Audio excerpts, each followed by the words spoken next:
everyone. This podcast is part of Story Mode, the podcast network of Gamefully Unemployed. You can support us and gain access to other great exclusive podcasts at patreon.com/gamefullyunemployed. That's patreon.com/GAMEFULLY unemployed, which is spelled like it sounds.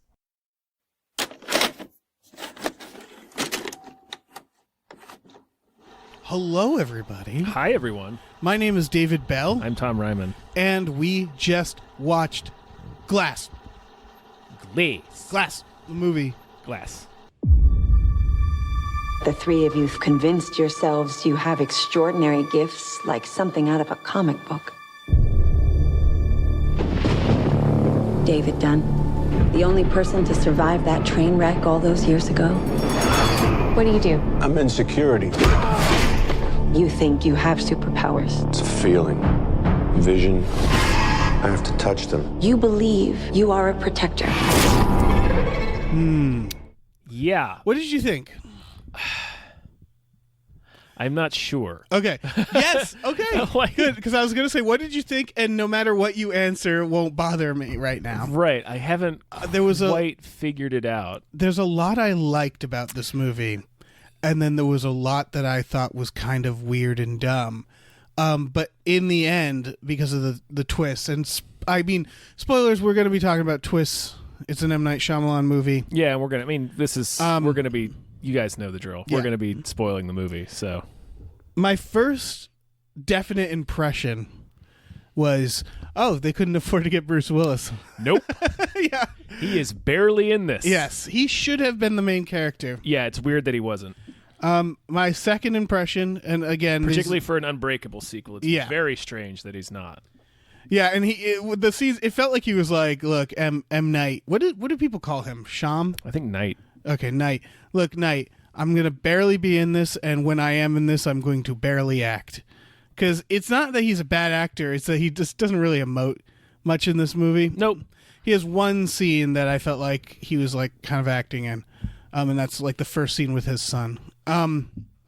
Second impression was, and I had this for Split, which was, man, that McAvoy, he's doing a great job. Yeah. He is Really carrying the movie. Yeah. This was... Okay, the thing that I liked about it All right. was that Shyamalan decided to make a really meta anti-superhero movie. Yes.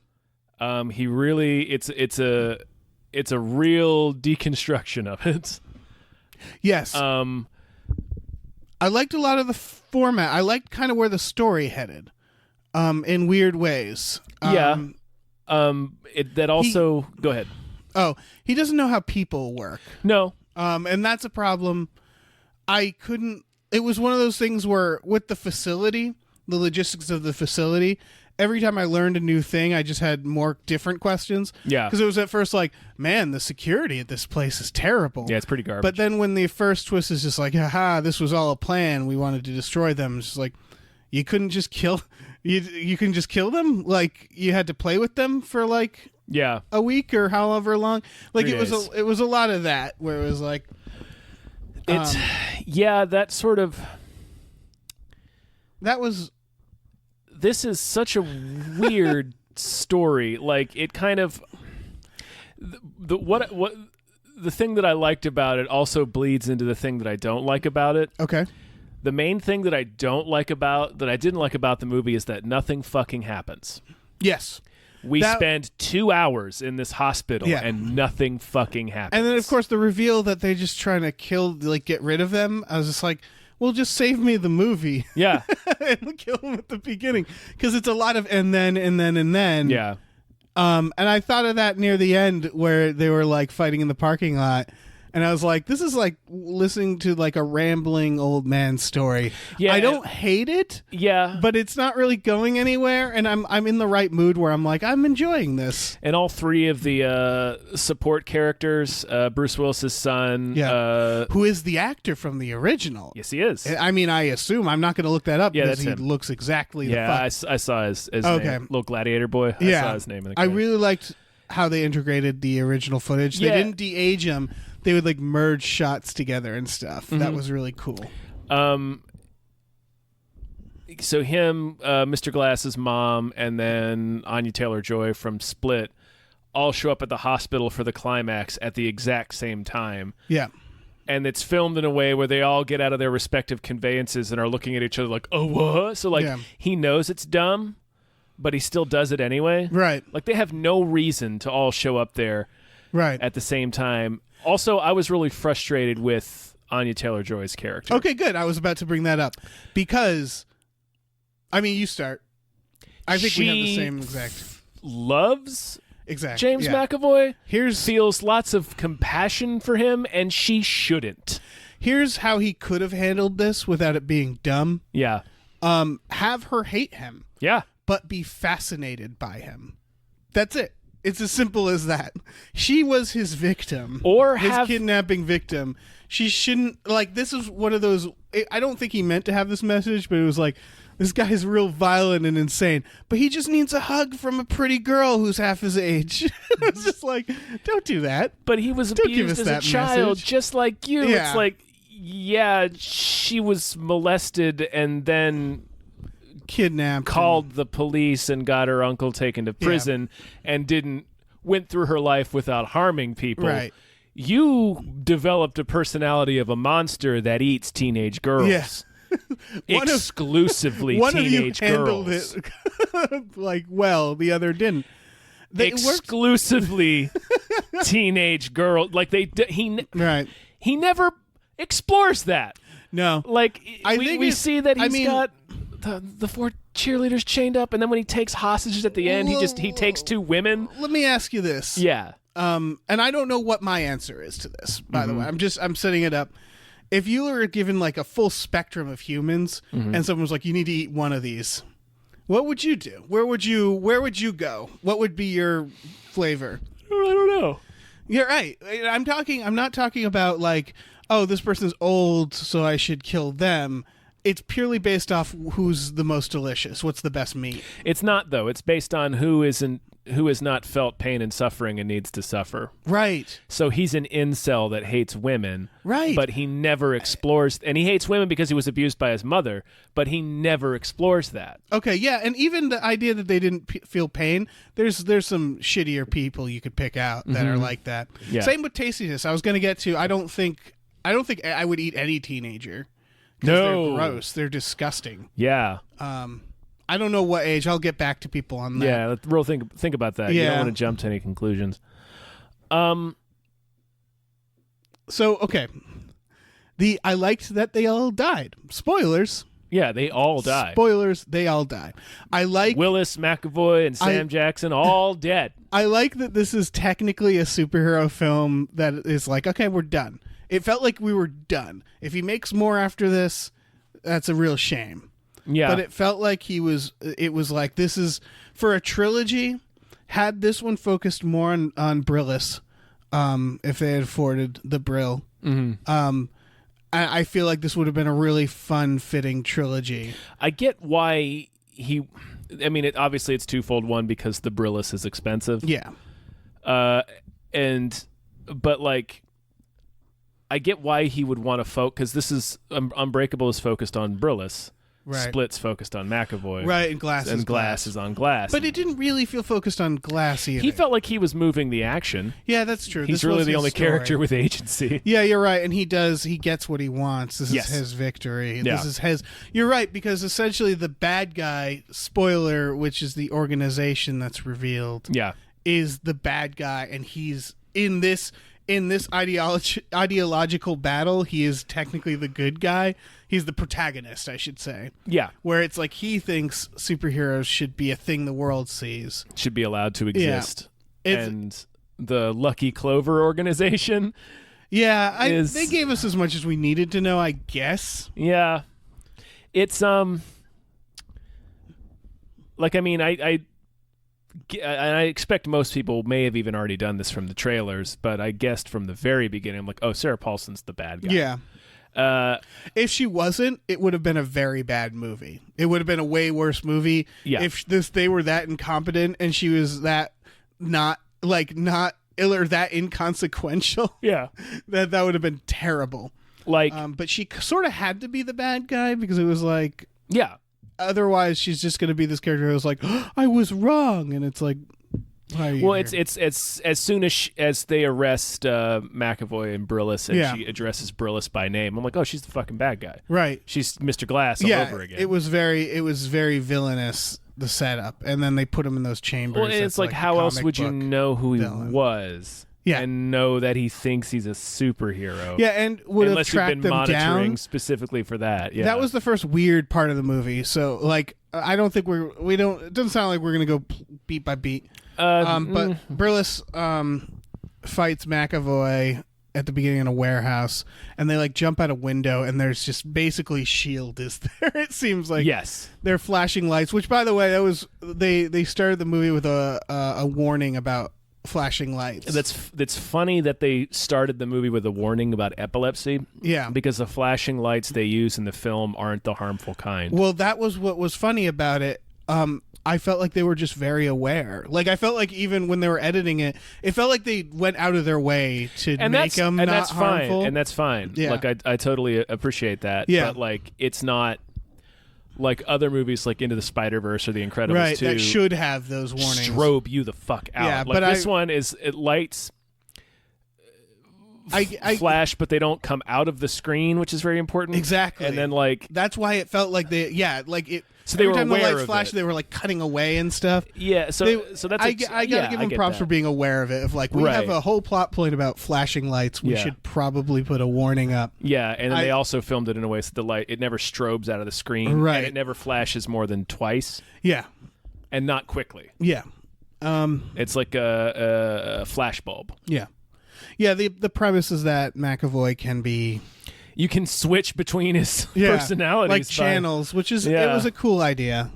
I thought that was neat. I liked again McAvoy switching between these performances at rapid speed. Yeah, It was very fun to watch. and also within the mythology of these films, each character has a specific weakness, Yeah, and I guess that's his. I mean, Glass is just everything.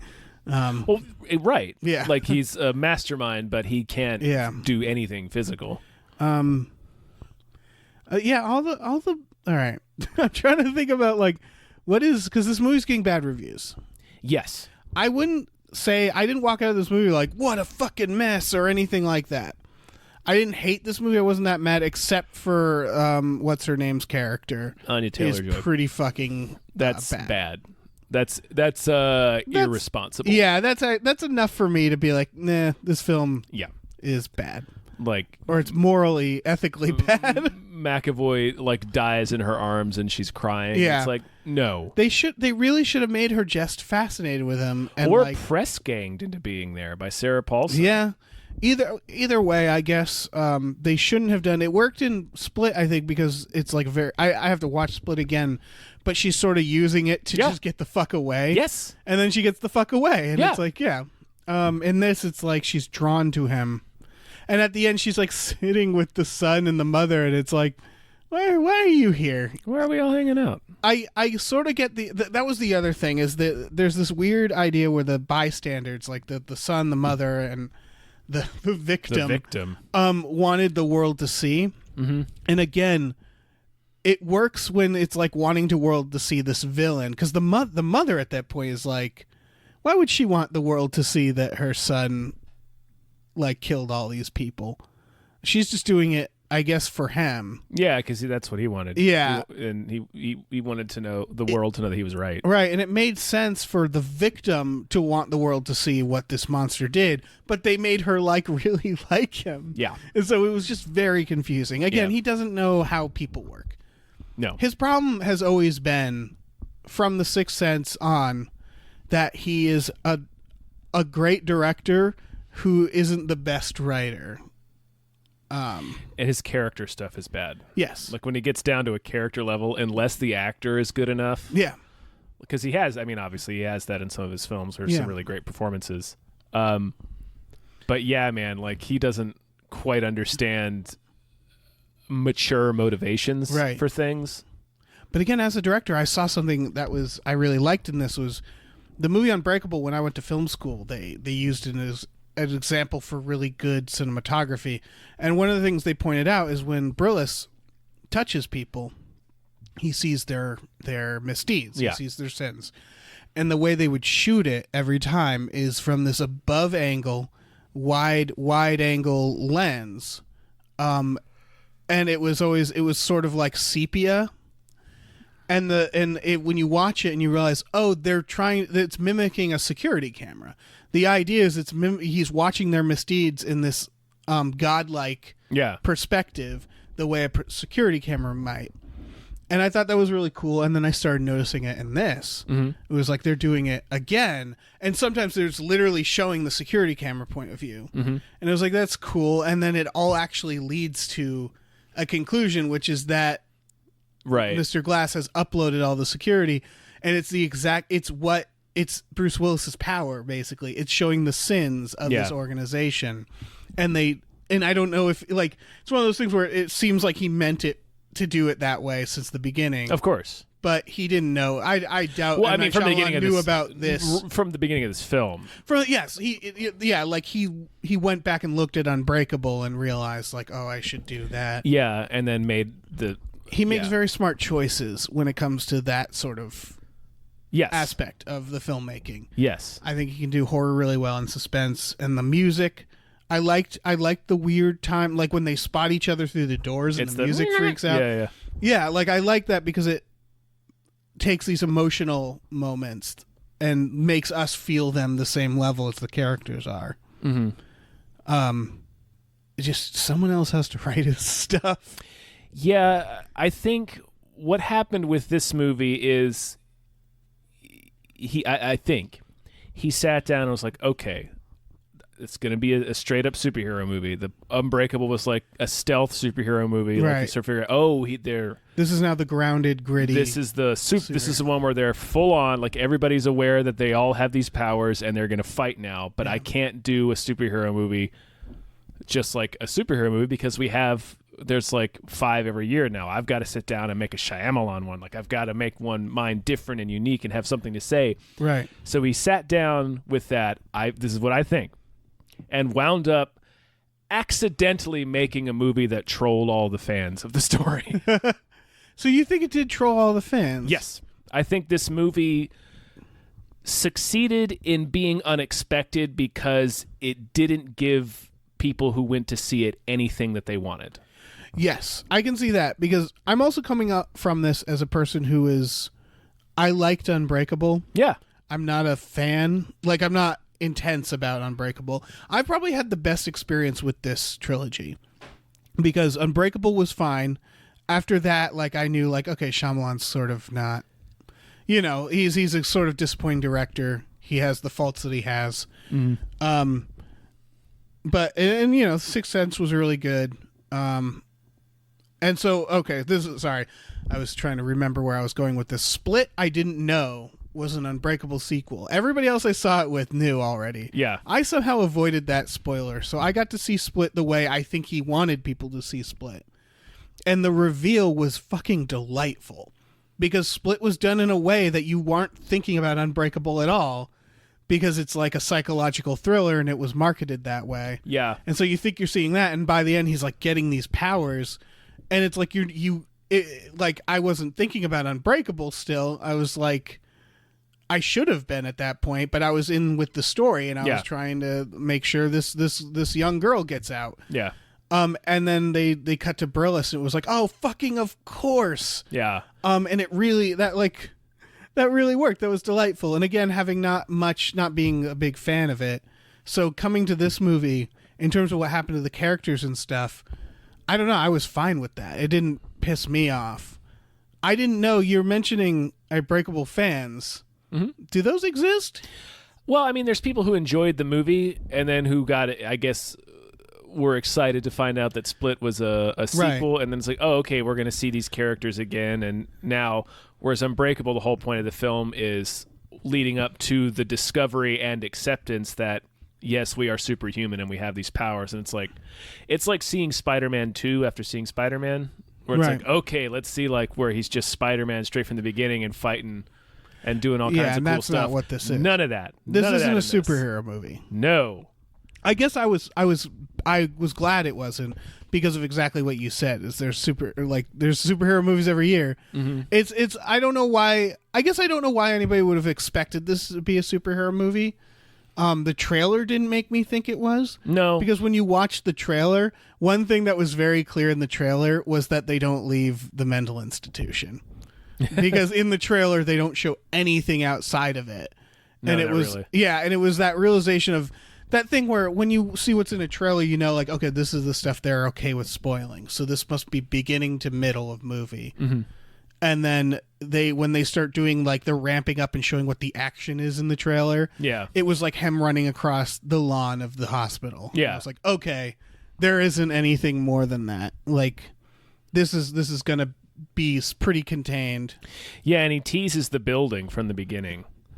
Yeah, like from the very beginning, when Bruce Willis comes home, you can hear the news report about this new building that's opening. You're like, oh, I bet that's where the climax is going to be. And then, like, it keeps showing up in news reports. And then Mr. Glass is like, we got to go to this building. You got to fight Bruce Willis in front of everybody. So we're all thinking it's going to build up to this traditional superhero climax, and then it just fucking doesn't. Yeah, it just ends in the lawn in front of the mental institution with Bruce Willis getting drowned in a puddle. I thought all of that was a good idea, had they afforded Bruce Willis more. Right. Because his death means nothing. Nope. Because we don't really get to know him in this movie. Nope. He has no personality. He gets one scene. Yeah. Where he walks home and has a vision of his dead wife, Robin Wright Penn. And then the rest of it's all on his kid. Yep. So, yeah, that was real strange that we spend zero time with the character who is the hero of the group of people. I think probably there was a version of this script that Shyamalan's very frustrated he didn't get to do. I'm sure they just couldn't get Bruce Willis. Yeah, because it didn't quite work for that it doesn't. reason. It's very disjointed. It feels very... Yeah, it's disappointing. Yeah, it's because I wonder. It felt very. This movie felt very cruel in the way it ended. I guess so. And I think it's just because of what you're saying, where we didn't get to spend any time with Bruce Willis. Yeah, and I think that's what it is. Is it's weird that the hero pretty much fails. Oh yeah, in this 100%. I feel like maybe there was a version of this where when they realized they couldn't get Brillis to thrill us. They couldn't. They at some point he was like, "Fuck it, let's call it Glass, and let's focus on this character instead." Because for Glass, this is a victory. Yes, and they shoot it in a way where we're watching it from his point of view. But he's not good. No, we don't bad. like him, and we show like the stuff with his mom at the end, and they're like at like it's again like part of me likes this idea because I like a movie that morally is not formulaic, where it's just sort of all over the place and what happens. Yeah, this movie is definitely not formulaic, and this one is like the villain screwing the worst villains. Yeah, and I don't mind that. And again, I like the idea of like we're going to do a superhero film, but it's messy because it's reality and people are messy, and it's not as simple as good guy versus bad guy, and the good guy ends up getting drowned in a fucking puddle. A puddle. Like I don't mind all of that. It just, and this is something I feel like I say about a lot of Shyamalan films. It's like it's just the execution and writing didn't work. It's just the like, oh, I like the broad strokes. I feel like you could have done a better version of this. Yeah. But I think I'm okay with the reasons that it might piss people off. The idea that, like, when I genuinely thought, oh, are they going to go to that tower and fight? In my mind, I was like, I can't picture a version of this film where that's going to happen. Mm-hmm. That just doesn't feel right. Mm-mm. And then they don't do it. And it was like, oh, that actually really works. Like that. I like that. Yeah, I like all that aspect of it. And the ending wouldn't feel as cruel again if it does we feel had cruel. Gotten any story from what Bruce Willis and his son have been doing for the past Right. 19 years and where he's at, and because he's the good guy. Yeah, it felt like it was without. It felt like there was no message to it. There are bad messages in it. Yeah, like here's the thing: is the idea of an impersonal, like ugly death. I don't want to. I guess I'm going to spoil a movie from like 2000. One of the most effective deaths for me was in Boys Don't Cry, with Hilary Swank's character being shot, because it's done so unceremoniously for a character that you've been with for a while. Another example is No Country for Old Men. Josh Brolin. Josh Brolin dies off screen. Yeah, I love that because the idea is like, death isn't heroic. It's messy, and it's people will miss you, and like they won't be there, and then you're just gone. Like that idea of the badass. Yeah. Like it's everything people tell the hero when the hero's always right. Like Daredevil. Yeah. It's what Foggy's imagining. Yeah. And so I like the idea of Bruce Willis just being drowned in a fucking puddle, and it's like really unceremonious. Had they paid that off with, or had they set that up with him being an actual fucking character in this, because his death is unceremonious. So is his entire existence in this. Yes. He's sort of a background character. He has about 6 minutes of screen time. Yeah. I am not exaggerating that. Yeah, and that's a big problem. The other thing that I can't... And that's not a Shyamalan issue necessarily. I don't know. But that's like, if the studio is like, look, we're not paying more than this. Right. It's a lot of people's fault. Yes. The other thing that I can totally support people being like, I'm with you on not doing the superhero finale and making this weird meta superhero film that doesn't give you all the beats you expect. Like a truly gritty superhero film. Yeah, I'm with all that. Had they just had Bruce Willis be more of a character, but the thing that I cannot excuse and will be 100% behind anybody that levels his criticism about the film is that it is boring. Yeah, that's true. That's a very good point. There's about 90 minutes of just them sitting in the hospital where nothing happens. I don't know why. And you're right. You're absolutely right. And I'm not going to, if anybody says I found this movie boring, they're 100% right. Mm-hmm. For some reason, I was with the movie the whole time. Well, I know why. It's because Shyamalan's good at making a thriller. Yeah. So he puts all these guys together into this hospital, and you're waiting for something to happen, and he basically strings you along for 90 minutes. Yeah, you're right. Go ahead. Oh, I was just going to say, this is the type of movie that I'll probably watch again. This is like, I talk about, Bumblebee this way, which I don't know if that'll be released at this point. But it's like the type of movie that you watch on demand and you're bored and it's a rainy day. I don't actually know if this is that movie, because Unbreakable is kind of that movie for me. Unbreakable had more personal stakes. Exactly. Is this one, now that I know where the story goes, I might not be interested in this movie anymore. There's nothing to connect me to it because the two main characters are murderous villains. Right. Rewatch value for me comes down to watching the journey, even though you know how it's going to end, right? And there's not much of a journey. Yeah, because you enjoy the characters. Yeah. You like the like, this is how Marvel, I think, succeeds a lot, is Yes. that good guy wins, bad guy loses, but you're enjoying the bits that they do back and forth and stuff. So you'll rewatch the movies. movies. They nail it right out of the gate with the first Iron Man, where he sucks at being Iron Man for a long time, and then he's good at it, and you're with him, and it's fun to watch because he's an entertaining character. Yeah, and there's nothing entertaining along the way. Shyamalan can't do comedy. No. He has tried. He thinks he can do comedy. He can't do comedy. The Orderly that has the vitamin bit was like, why are we here for this? Why do we have to be here for this conversation? Do you think you're being funny? Didn't Split have an insane sequence with being where he's talking Shyamalan? about Hooters wings? Yeah, and it was like, do you think this is funny? Every time he shows up in the movie, he shows up in this one, and it was like, well, he didn't need to do that. Well, he also get out of your movie, buddy. He also establishes that his character in this film and his character in Split are the same character as his character in Unbreakable, which is a guy that Bruce Willis busts at the stadium because he has drugs on him. Yep, and it's like, don't need your character in this. That's pure ego.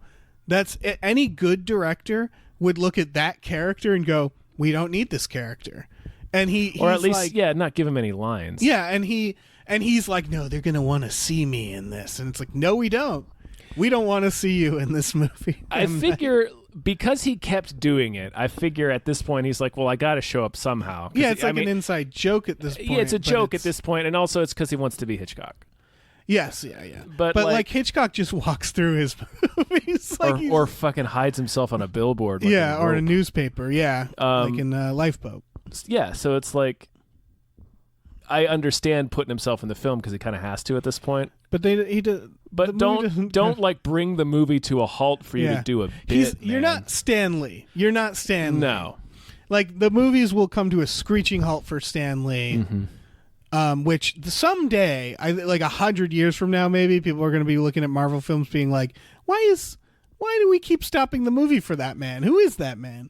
Yeah, maybe. Yeah, we'll probably all be dead by then. But like you can definitely tell, like in between by looking at his. Because I think both you and I must have rewatched Unbreakable this week, right? I actually didn't. Oh, I did. I've seen it recently enough. You can compare his cameo in Unbreakable, where he doesn't have any lines. He's literally just a guy that gets stopped in line for being shifty. To this movie, where he brings the plot to a halt to have a bit. Yeah. So stop. Definitely an ego. Stop with the comedy. And then in Signs, where he's like a important character. I don't mind. All right, I don't mind that. Right, because he doesn't have too many lines. Well, that, and also because that character would exist either way. Yes. Still, I mean, and if he wants it to be himself, it's like, well, it's your movie, buddy. Sure. He's not the worst actor, so it's like, yeah. He doesn't do any bits in Signs. Yeah. He delivers kind of a scary piece of dialogue. Yeah. Where he's like, I trapped one in the pantry, don't open it. Yeah, I like that sequence. It's a good sequence. But yeah, so he totally brings the movie to a halt in this one to connect the cinematic universe of his nameless character in these movies. Oh my God, Shyamalan, you're so frustrating. You frustrate me so much. He's always so almost good. He's very good. It's just his movies are, but his movies are tend to be ferociously okay. Yeah. There's a. What was I going to say? Okay. Related to what you're talking about the journey and rewatchability, right. There is no journey in this film. Exactly. It's just they sit in the hospital until Mr. Glass decides to break everybody out. And there's no charisma. No one's charismatic. No, because Mr. Glass is pretending to be comatose for most of the time. He doesn't do anything. We spend zero time with Bruce Willis. Right. The multiple personalities that's the only. I think James McAvoy's performance, same with Split, are like the only thing to make me want to rewatch it. Mm-hmm. And if I'm gonna rewatch one, it'll be Split. Because it's more of that. It's a better movie. Because his performance is like fun to watch. Because it's like, I don't know how hard it is to do that as an actor, but it's very impressive looking to be switching through personalities and to be doing it as good as he is doing it. I mean, imagine it takes a decent amount of preparation because it's not like they're not fully realized characters, of course, except for like 3 of them. He also, but like it's very telling when the camera can be panning around the room and come back to him, and like there's a moment where it comes around the room and comes back to him, and as soon as it stops him before he speaks, you know exactly what character he is. Yeah. That's all him. That's all him. He is definitely the bravest actor in my eyes for doing Split, because that performance could have gone so wrong. Yes. That could have been one of the most embarrassing things in your film credits. To be like, oh, I want to play a person with multiple personality disorder in a Shyamalan film, director of The Happening. Like, sure. Like, actors should know at this point. It's just, and that might be behind like the Brillis thing. Maybe Brillis was like, look, I got out at the right time. I made 2 good films with him and I fucked off. Yeah. And so I feel like it's one of those things where he keeps attracting like talented actors or famous actors, and they keep trusting him, and I'm not sure why. But he probably makes a lot of money. Particularly for the last couple he's done, the smaller ones like The Visit and Split, which sort of blew up. He sort of has he's the Cloverfield effect before Cloverfield, where it's like at this point, I'm pretty sure when they announce a Cloverfield film, most people now are like, oh, I can't wait to see this train wreck, where it's like, Yeah. I don't care what, I'm gonna go see it because it's gonna be a weird mess. I think Shyamalan has moved past that. Yeah, I mean, he's Like, I don't think people are The going to Visit- see. Yeah, Visit was really good. Yeah, Visit was good. I think people might have gone to see The Visit because they're like, oh shit, this is Shyamalan. Split. Split was that one where I was like, oh shit, like Yeah. this is great. I'm having like I really enjoy this. And Yeah, he's right. He was riding some goodwill from the unexpected, The Visit. Yeah. And then it was like, maybe is he back? Is he yeah, back? that was the resurgence. And then is this the next one? Yeah, Split? this one, I don't think people are going to see this movie to see what kind of a train wreck it is. I think No, people are I going think- to see this movie Because they like Split. they want to see a sequel to Split and Unbreakable. And this is that. He might have lost some goodwill with this. I think he definitely lost. This movie's sitting pretty solidly at like a Yeah. 50% on Metacritic. And again, it's really hard because I like when a filmmaker does something different and doesn't do something safe. Yeah. And that shouldn't the lesson to come out of this isn't this should have been more formulaic or more like a superhero film. Definitely not. I think he was on the right track with this. I think he just so. had to make it more entertaining. Yeah. He had to make the actors, he had to do something in the middle there. Yeah. And he had to give it a little more focus, and he probably needed all of Bruce Willis. Yeah, or at least A story that didn't require him, because this felt like it did. yeah. Um, Well, particularly after you end Split with Yeah, with him. Brillis showing Yeah, up. it's the oh shit, now we're getting Yeah. Brillis up in here.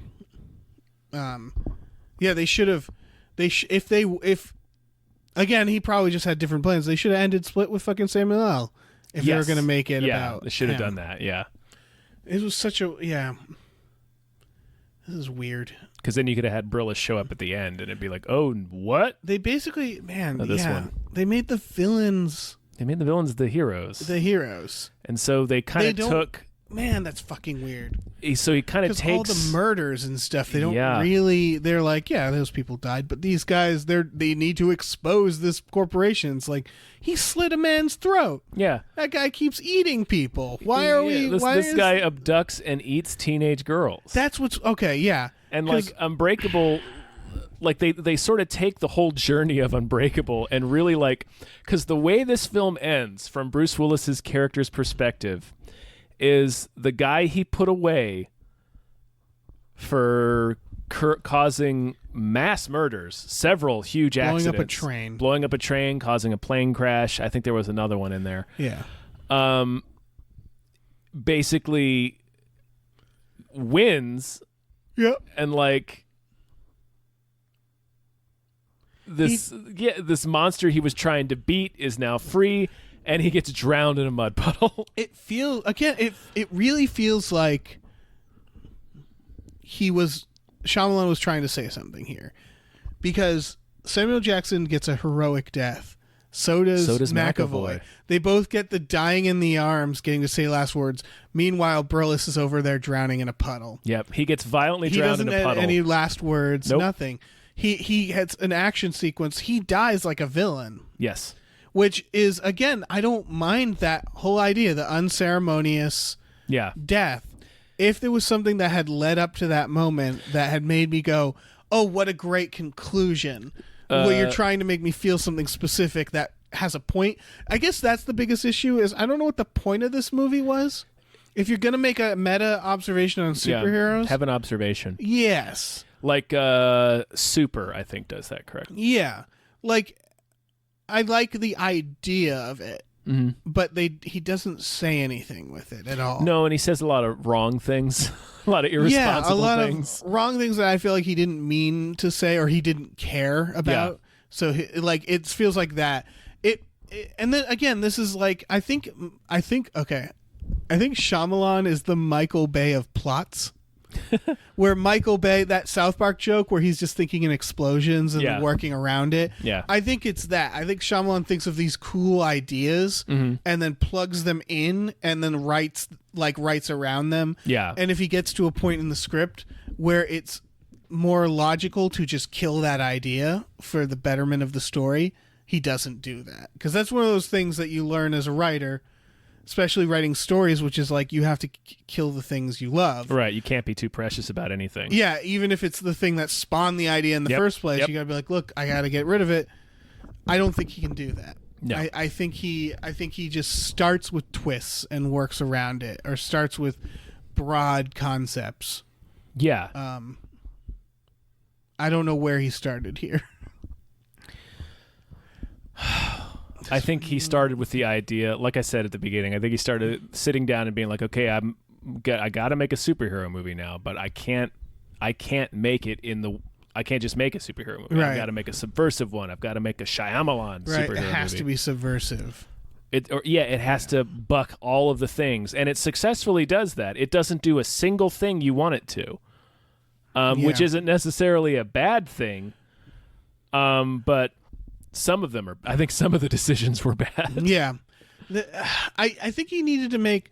Man, I want to talk about the movie Adaptation real bad, because Adaptation's a movie that pissed off audiences, and it's a very rebellious type of movie. But then when you step back from it, you realize what was happening. You're like, oh, that's brilliant. That's so neat and meta. That's another meta thing. And like it's. I'm trying to think of like, does this have that? Is there something meta in this that we're not seeing the big picture for or something?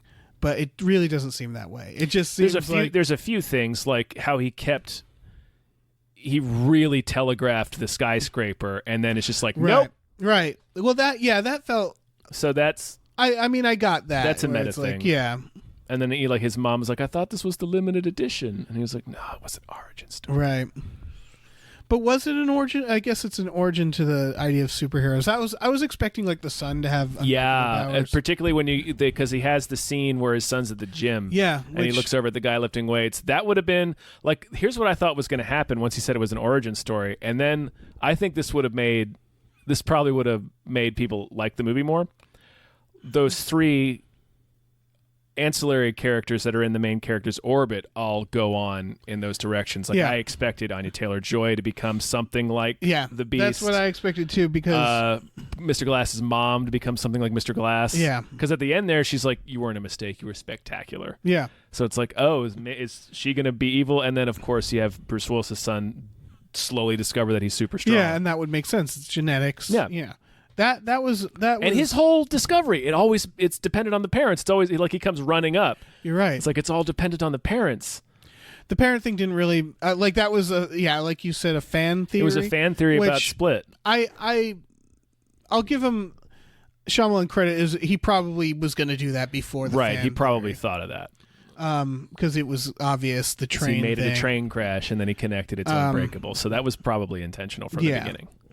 The twist being that Samuel Jackson caused the train crash. It's the same train crash that killed McAvoy's dad. Yeah.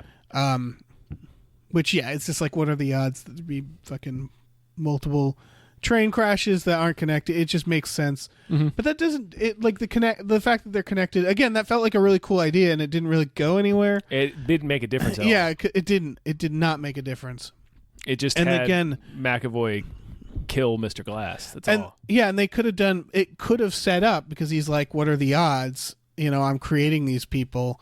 Then it would make sense that the kid's like super powered, and that he's creating more of these people. Mm-hmm. And it also would have given the movie some sort of hope. Yeah, because at the end is just the bad guys killed them, but we also fucked over the bad guys, and that was kind of it. Like I said, this movie is very, to me, unnecessarily cruel.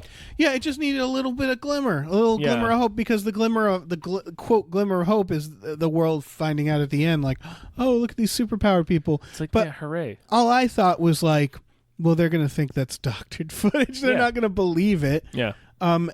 It's a weird, like, the victory is simply the world. Is Samuel Jackson being right? The world learning. I don't care that he's right. Yeah. He's the bad guy. Here's the thing. I don't know what to care about. Yeah. That's kind of the problem, is when they're like, when he was made right, I had no character to really glom onto, to like there was no protagonist. There wasn't a hero. Yeah. Because there's no Bruce Willis isn't in the movie. Yeah. And so if it's the son, stay with the son. The movie skipped around from character to character. Yeah. So much that it's just like, I don't know whether to feel happy or not. All I know is, yeah, fuck this organization. That's it. Yeah. It's like, it's like a spite victory. It's like, well, these guys didn't get what they want. Yeah. Aren't you a little bit happy? And it's like, no, because I'm I not. don't know why I was watching any of this. I just feel defeated. Yeah. I feel beaten down by this film. This is like if Red Dead Redemption, if you had the beautiful, like, the environment and some of the NPCs, but there was like no main story, and like they didn't figure out the character yet. Like if you're just floating in that, like, I guess my point is, like, it feels like this is a really he built a fun world here. Mm-hmm. That was like, oh, I like what's existing in this world and how it looks and the tone and stuff, but there was no character to be in the world. So It was it's sort of just like Sea of Thieves. yeah, Or it's No Man's Sky. Yeah, exactly. This is the No Man's Sky of movies, where it's like there's a lot going on here, but there's nothing. Forgot to make us give a shit. Yeah, you forgot to give us a character. You'd give a us main any character. reason to care. Yeah, that's the big problem. Yeah. I feel like I started this uncertain about how I felt about this movie, and now talking it out, that's the problem. I was really with the movie for the first half hour or so. I was like, this is Bruce Willis was there. Yeah. That's one of where he's. That's where Bruce Willis is. Yeah, basically the moment they get captured, Yeah. From it that just moment on, it just stops working. Yeah. Yeah, so this movie yeah. They should have Bruce Willis, because I did think they were going to escape earlier because the trailer shows all the Yeah. but I thought they weren't going to go far, or like Sure. it was going to mostly be there. But yeah, they should have had them escape. I think that might have been it. Is we shouldn't have spent the whole fucking time at Just in this goddamn the ending. Okay, we're probably running maybe long. The ending, that was one of the things that struck me, is when it feels like, did like 45 minutes pass between McAvoy and Glass escaping and like them getting outside? It was a Because long time. It felt like they were stretching for time, where he was like, yeah, okay, I got to talk about this, because he slits the orderly guy's throat. Yes. He gets out. He like goes to the other place. He gets McAvoy out. They like use the basement. No one has noticed yet. The security guard who's like out the door. They walk through a few gates. Yeah, and it's like so it was just that one orderly, huh? In this whole wing of the hospital. That's really fucking weird. And then they take the elevator. They go down to the basement. And then I'm like, oh, okay, cut to, they leave. And then it's suddenly like Samuel Jackson hacking. Yep. And it was like, did he go back up Yeah. in the office? Because there's no fucking thing in the basement, right? Yeah. It was a lot of the geography of the hospital didn't make sense. Yeah. And it's still going. And then McAvoy like slowly gets outside. And then they're like cutting to Sarah Paulson like going into work, like sitting down and talking to the mother and stuff. And it's just like, has no one told her they escaped? Yeah. They escaped.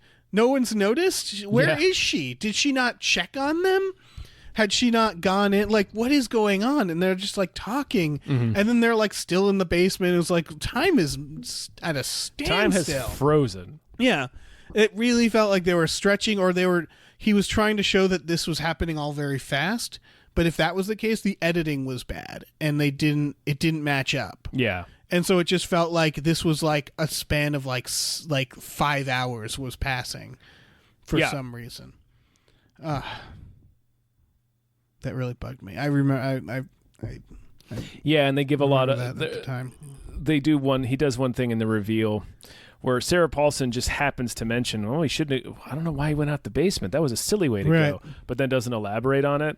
And at the end of the movie, it's like, when she has the reveal that, oh, he wanted to be in front of the cameras the whole time, she was like, oh, that's why he chose the basement, because there are more cameras down there. It's like, well, we didn't know that. Yeah.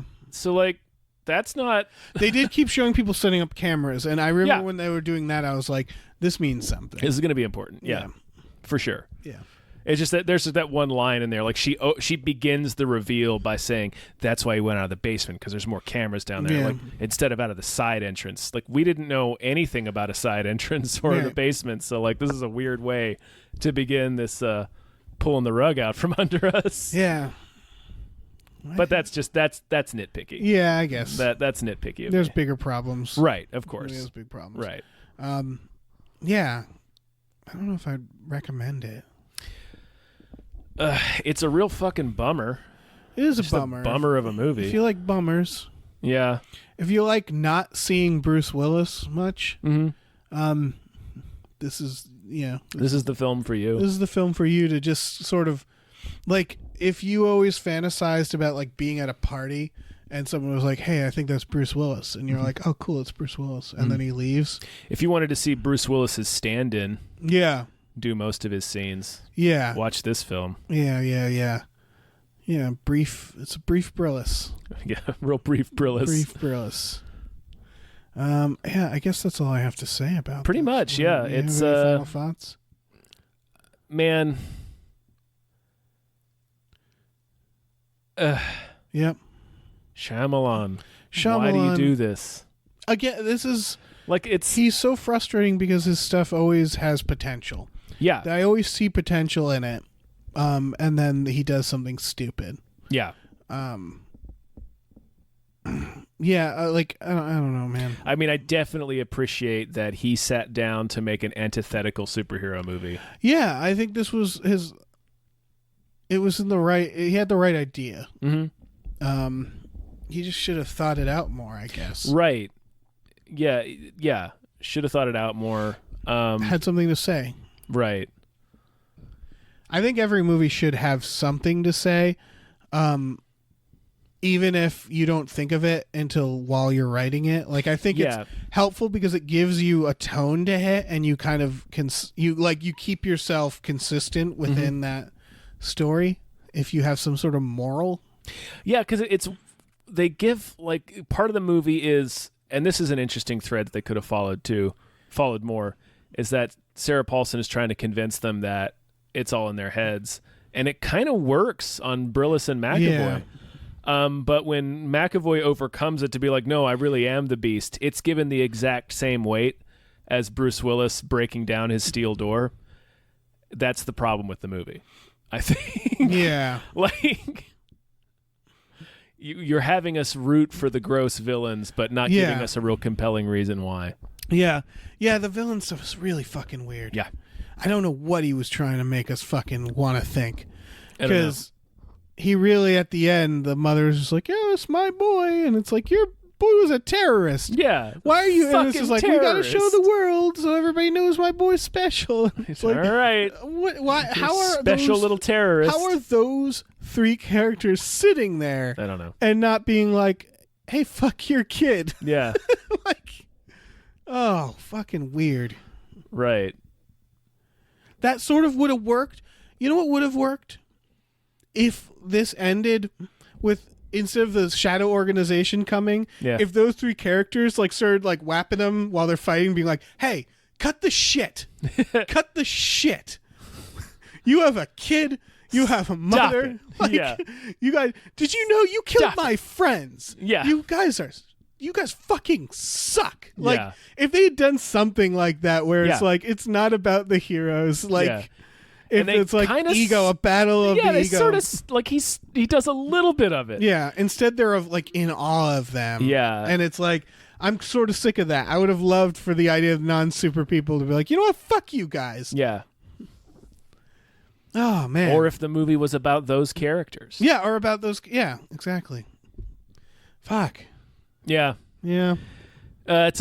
Ultimately, I guess watch it. Maybe it's disappointing. If you've It's watched disappointing. the others and you want to watch this, watch it. Yeah, there's a lot of good ideas in it. There's a lot of bad ideas in it. It's disappointing. It's not the worst Shyamalan has ever done. Yeah. It's not the happening. I think maybe he should stick to doing modest budget movies with a cast that he can actually work with. I think he should. Yeah. It's this thing with directors like this where it's like, God, I bet there's so many other talented people who would love the budget you're getting. to make something that they've actually like thought out. Yeah. So it's like fucking Jesus Christ. Oy. Okay. I want to see what the budget is. Hold on. Okay, let's look Hold up on. the budget. Brillis. That's the problem. Oh, how much? 20 million. Wow. That's why Bruce Willis spends this movie locked in a room. Okay. That's why the middle 90 minutes takes place in a boring hospital. Okay, so I'm going to say this. From a producing standpoint, Yeah. it's smart. If I was a producer of this movie and I was like, okay, M. Night, you've delivered us so many shit sandwiches. Yeah. Here's 20 million. Do what, impress us. Make something that works because we're not going to give you much else. And he's like, but I need Brillis to thrill us. And it's like, we can't get Brillis to thrill us. We have 20 million. Figure it out. You're in director jail. Like that's fine. But it didn't produce a good movie. No, and it's one of his biggest openings ever, so he's going to burn a lot of people with this movie, I think. Really? Yeah. Yeah. They should, but if the studio, that's one way the studio could have gone. If they had looked at Split and been like, you know what, I believe in this. We're going to take a big risk on you, Shyamalan, and Yeah. give you the money you need to actually make this movie. Yeah. But We're gonna give you the 10 million extra it'll cost to actually have Bruce Willis Yeah. in your movie yeah, and go places. yeah, do things. Yeah, that aren't the same interior location. Yeah, this takes place in maybe 3 locations, 4. This takes place in maybe 3 locations and 3 rooms. Yeah, there was, all right. Yeah, I'm counting the whole mental institution. Mm-hmm. Then there's the warehouse, which was probably like the basement of that location. Probably. And then there's Brillis's house, Brillis's store. Mm-hmm. And I guess like there's like the comic book store and shit like that. Yeah, the same comic book guy, I think. Is it? I think it's the same comic book guy from Unbreakable. That's another thing. You would know more than me. Mm-hmm. This movie depicts comic book fans as being people I don't think exist, where they're like looking at him and they're like, look at this guy in here. Oh, he's so powerful. And it's like, they know that it's just stories and books. Like, do people do that? I Do don't people think go so. into comic book stores and go, wow, and like point at the pages? No. Because they were doing a lot of that in this. And it's just like, comic book fans, they know comic books are kind of silly. They enjoy them. Yeah, I'm not gonna tag the movie over that because that's like a sort of heightened reality kind of. It's not just this movie. I think it's a lot of movies to pick comic book fans that way, as they seem like they're really impressed, like the Zero actually exists. Yeah, and it's like that. It's like they're like children, and it's a weird thing to do to comic book fans. Yeah, but yeah, it's not this movie's fault necessarily. No. Well, that's an episode. That's Glass. Fucking Glass. Wow. What an exhausting. Yeah, that's been a time. Yeah. Who am I? What's going on here? Check out our Patreon. Yeah, thanks for listening. Check out our Patreon, patreon.com/gamefullyunemployed. Yeah, we just launched a new show called Fox Mulder the Maniac. Yes, that is going to be mostly Patreon exclusive. Yes. But check out, there's a free episode out probably now. Yeah, right now. Yeah, there'll be an episode out now. We're going through the entire series, just judging how crazy Mulder is in each episode. Yeah, it's going to be great. So do that. Yeah, we have t-shirts, tpublic.com/store/gamefully unemployed. Yes. Do all that. Check us out. Do all the things. Check our shit out. Yeah. Sift through our shit. Look at my shit.